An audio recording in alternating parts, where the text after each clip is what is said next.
Bonjour et bienvenue sur commentphotographier.com. Alors dans cette vidéo on va parler de photos de paysage, donc 5 éléments importants à ne pas perdre de vue pour réussir ces photos de paysage. Alors première chose, qui est j'ai un peu la base, moi je suis le premier fautif, c'est de faire attention à avoir des horizons relativement droits. Alors bon, ça c'est parfois quand on a une lumière il faut faire vite, donc il arrive que l'horizon n'est pas toujours bien droit. Alors il faut être systématiquement vigilant avec ça. Moi le premier j'ai un problème, si je fais mes photos à main levée, mon horizon ne sera jamais droit, il n'est pas toujours penché du même côté. Alors pour éviter ça, il y a des petits éléments qui sont simples à appliquer, c'est-à-dire si on peut faire apparaître la grille dans le viseur de son appareil photo, soit dans le viseur ou soit sur l'écran de l'appareil photo, on fait apparaître la grille. Ce qu'on peut faire aussi, c'est parfois les appareils photo modernes maintenant ont des niveaux, des horizons artificiels, donc on peut utiliser ça, ou alors si on a un trépied, si on a la possibilité d'utiliser un trépied, on utilise le niveau à bulles s'il en est équipé.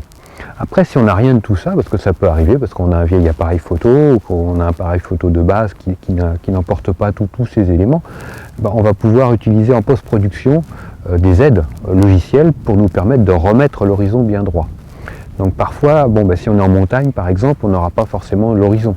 Donc on peut s'aider d'un lac, d'une ligne, d'un pont, on peut essayer de trouver des artifices pour retrouver l'horizon. Donc faites bien attention à ça, ça c'est le premier élément important.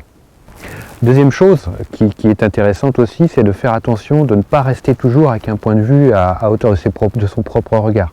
Ne restez pas toujours à hauteur des yeux. Prenez un temps privilégié, si vous le pouvez à chaque fois, pour aller voir un peu plus par-dessus, essayer de prendre de la hauteur, ou alors essayer de vous mettre un peu plus au niveau du ras du sol.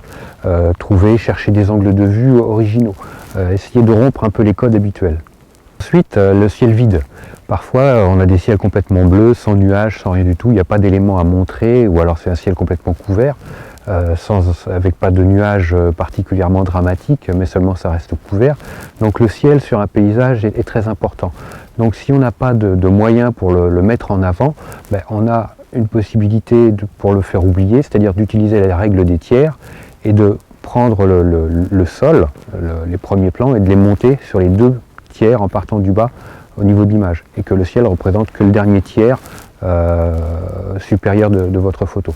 Donc on va réduire sa surface, son emprise sur l'image.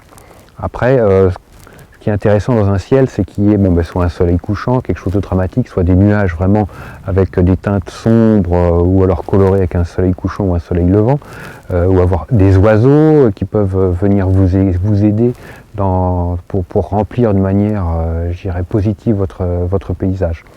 Donc, si vous n'avez pas d'éléments pour avoir un ciel intéressant, réduisez-le pour un seul tiers, peut-être même parfois un peu plus, mais après c'est dommage. Alors le flou de bouger souvent apparaît sur les photos de paysage quand on est à main levée, quand on est le soir ou quand on est le matin de bonne heure. Donc pour ça, il n'y a pas 36 solutions pour éviter tout ce type de désagréments, utilisez un trépied. Après, si vous faites de la rando de longue distance, le trépied n'est pas forcément facile à emmener, mais il existe des modèles assez légers. Donc faites bien attention à ça, ou alors essayez d'adapter. Moi quand je suis à main levée, après tant pis, je vais monter la sensibilité ISO pour avoir une vitesse d'obturation suffisamment confortable pour que je n'ai pas de risque de flou de bouger. Donc faites bien attention à réfléchir à tous ces paramètres. Si vous avez une vitesse trop lente, augmentez cette vitesse en ouvrant le diaphragme, si vous n'avez pas trop de premier plan à respecter. Sinon, montez la sensibilité ISO, tant pis, vous récupérez tout ça en post-production, et puis ça rajoutera un petit côté drama, un peu de grain à votre image, mais il faut une photo nette, c'est quand même mieux qu'une photo floue.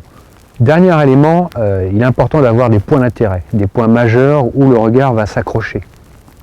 Une photo sans premier plan ou arrière-plan ou avec un sujet vraiment qui se détache, c'est une photo qui ne sera pas intéressante pour votre spectateur. Donc prenez bien soin à chaque fois que vous faites une photo de paysage de trouver un point de vue, un intérêt, quelque chose qui va être évident au premier regard, et quelque chose qui va être positif et intéressant et qui va pousser le spectateur à explorer votre photo. Un premier plan, un premier sujet, ça peut être un arbre, une maison, un banc, un personnage, n'importe quoi, mais il faut quelque chose qui ressorte de votre image, ça va être la porte d'entrée dans votre photo, pour le spectateur lambda. ça va lui permettre d'accrocher votre image du regard et de lui donner de l'intérêt. Parce qu'une fois qu'il va accrocher ce sujet-là, il va se dire « Waouh, c'est assez intéressant, ah, c'est pas mal ». Et après, il va aller à l'exploration, il va aller à l'aventure dans votre image. Il va faire son petit bonhomme de chemin. Donc c'est important d'avoir un premier sujet, un sujet d'accroche, pour que vos spectateurs puissent rentrer par la grande porte dans votre photo et lui donner après tous les honneurs qu'elle mérite. Donc voilà un peu cette fin de 5 points importants à ne pas perdre de vue pour réussir vos photos de paysage.